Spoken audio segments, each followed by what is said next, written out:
We sighted it in India, at Dehradun, which is in the northern foothills of the beautiful Himalayas.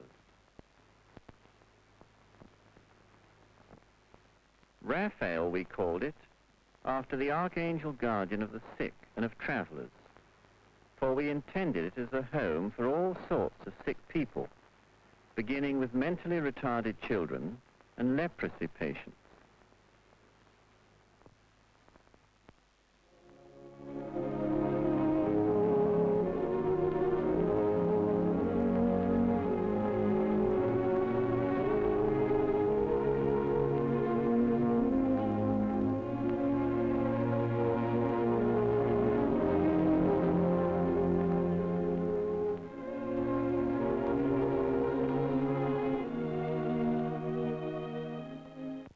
Of the lepers, there are 3 million in India.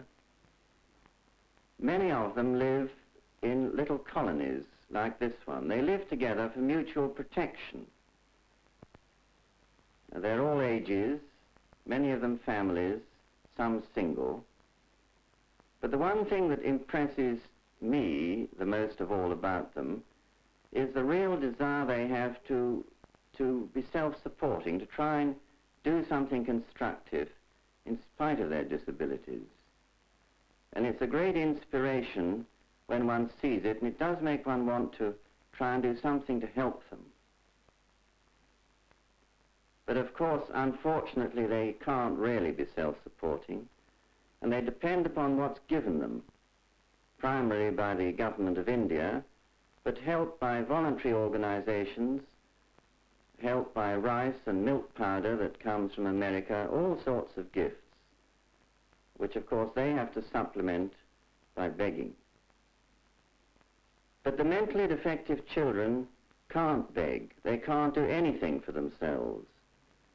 And this is one whom we found on the streets, belonging to nobody, just depending upon what anybody might give them or not give them. Some of them, of course, live in their own homes, but you can imagine what it's like having a completely mentally defective child in your house. They're got to be fed, they're violent. If the mother wants to go out, she's got to tie the child down, she's got to do something to keep it from running away or hurting itself. And many Indian families would live entire family in one room, so one can imagine what it's like. What a strain it must be on the whole family, trying to look after it. When we began, we had a site, or anyway the hope of one, an office, on which we were able to put our first sign, Raphael, and a secretary, Mrs. Dar, Ava Dar. Her family had grown up, and so she gave up her home and came to us full-time, without any salary, and took charge of the whole venture for us. The site was just jungle when eventually we got it. There were no facilities at all, not even water. Every drop of water had to be laboriously carried. We began with the means available to us, actually with the lepers themselves. We got them to start the work of clearing. It was rather slow, perhaps, but it fulfilled a double function because it gave them, I think, a sense of purpose. It made them feel that they had something useful to do, and that they were actually playing a part in building their own home. One of the points about leprosy is that the patient loses all sense of sensation in his hands and his feet, and that means that he can hurt himself or burn himself without knowing it. So he needs to be protected, and if protected, there's quite a lot that he can do. Well, when we cleared, we started building, slowly to begin with, but we had a lot of plans for the future, and bit by bit we grew. My wife was particularly interested in a home for the children of lepers, to give them a new life and take them away from the danger of infection. And that was what she was particularly anxious to build up. But we did have the leprosy colony and the mentally defective children, and her little home had to come last after these. This is lime going up on a bullock cart, the chief means of transport in India. The river bed, when it was dry, provided us with sand and gravel, and all we had to pay for was the hire of the ponies to get them up. They're lovely ponies, and they used to go up day after day carrying material for the leprosy colony, which gradually began to take shape, until finally the day came when the first patient was able to move in to the first permanent building. They brought with them all their possessions, such as they were, even their dogs and their chickens, everything they had. They were given one room and a veranda to each family, and the veranda provided their workroom, their kitchen, their dining room, their living room. This is Madan. He was a cobbler by trade, and now he makes all the shoes for the colony. It's a particularly happy and a particularly sweet little family, the two of them together. As a means of communication between the lepers and us, we formed a patients' committee, a panchayat they called it there, but anyway it means a committee.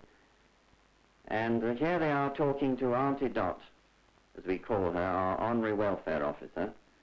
They have plenty to say, and whenever they say it forcefully and with a lot of meaning.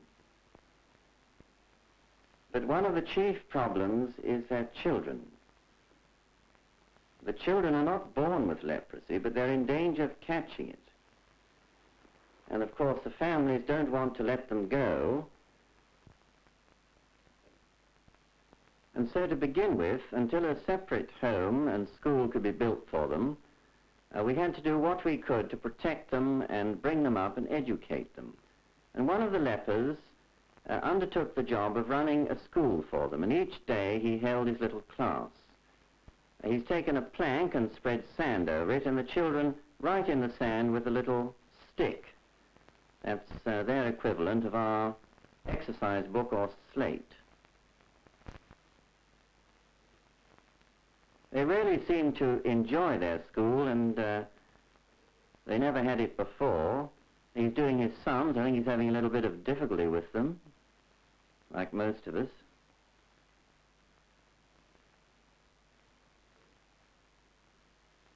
But there's no doubt that school did mean something to them.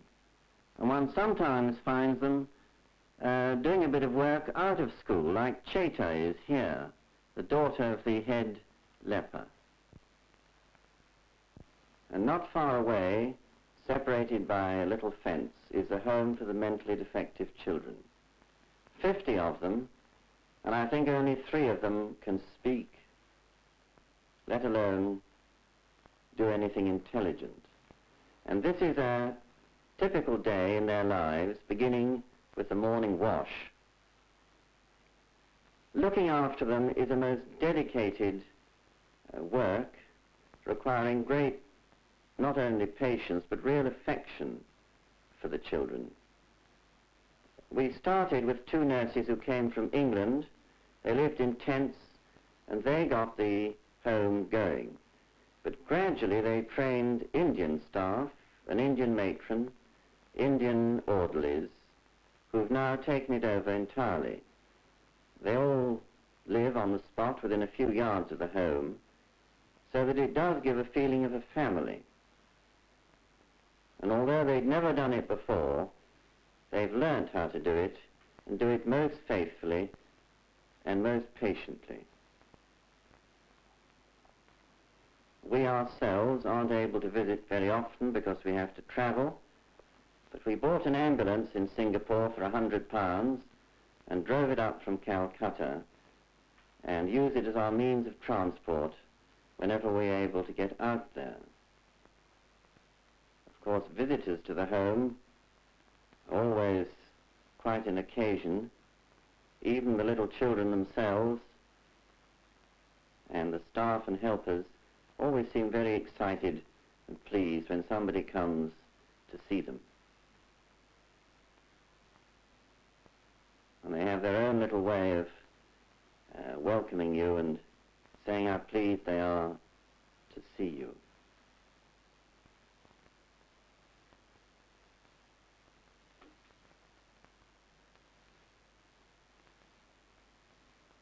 The main part of the children's home is a school. This is a remarkable achievement done entirely by an Australian girl, Pamela Breslin, who gave us 2 years of her time and came out at her own expense and built it up. She was a fully qualified teacher in the handicapped children, but when she saw the children she had to take on, that first night she very nearly packed her bags and went home. But she stuck to it, and although they couldn't understand what she had to tell them, somehow she does seem to have brought into their lives an order and a sense of purpose. I don't know that the children know quite what they're doing, but they do know that school is something important in the day. In fact, they really come to love school. And if ever they're deprived of going to school, they're very upset. Here one of them is being taught to identify colours with beads and a coloured piece of felt. He never can succeed. His mind is not sufficiently developed to do it, but they keep on trying and trying, and they do seem to love it.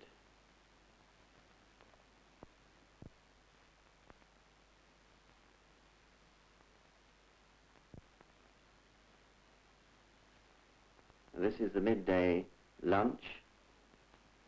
We have 130 mouths to feed at Raphael. It costs us 7 6 per week per mouth. Even lunch itself is part of the treatment for the children, because when they came they were completely wild. They didn't know how to feed themselves. Very few of them had had any regularity, any sense of security in their lives, and so even their lunchtime is a means of giving them that sense of security and tranquility that they need.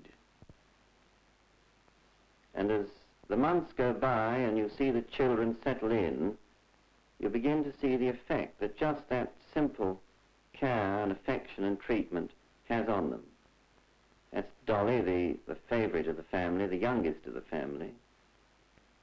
She looks all right, but even she can't speak, and I'm afraid never will.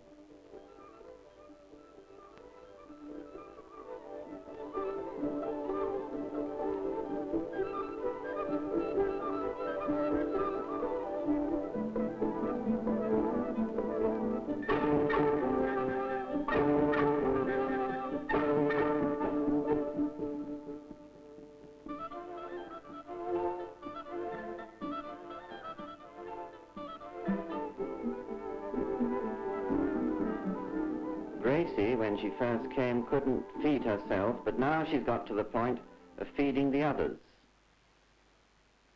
It just shows what a little bit of order and care can do. Paimon, who's responsible for the washing up, was the first girl who came to us. She was thin and emaciated. She couldn't stand up. She squatted on her haunches. She was wild. She screamed. She had to be tied down. I think she's saying something to herself there. And even when tied down, she used to escape. But gradually we've watched her settle down until now she's really become a film star, because she knew she was being filmed. She was obviously loving it. She didn't look once at the camera and played her part perfectly. Every day she likes to get as many mugs as she can, balance one on top of the other. And after lunch, as the shadows begin to lengthen, they're left to their own devices to have their little quiet time. their little tranquil time. Woodloo, who came to us when we didn't know who he was or where he came from, has a very generous nature. Whenever he gets the chance, if he's given anything, he shares it with whoever's by him. In this case, little Shanti.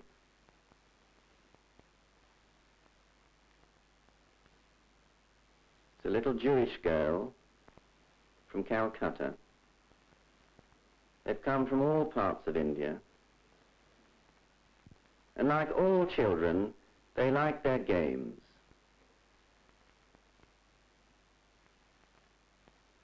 The Jewish girl. Little Shanti looks as if she lost the whole world when she lost that ball. Woodloo.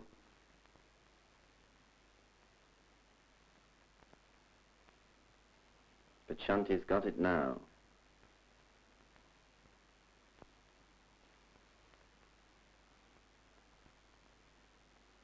And then last thing at night, they've been taught to say their prayers. I don't suppose they know what it is they're saying, but I'm sure that their prayers are heard, both on their own account and on those who've been good enough to give something to enable them to live and have their home. And so ahead of us, there lies a lot to be done. We have a hospital to build, a home for cancer patients we want to build. We have long waiting lists of people who've written asking us to take them in. And we have the site beneath those beautiful Himalayas waiting to be developed.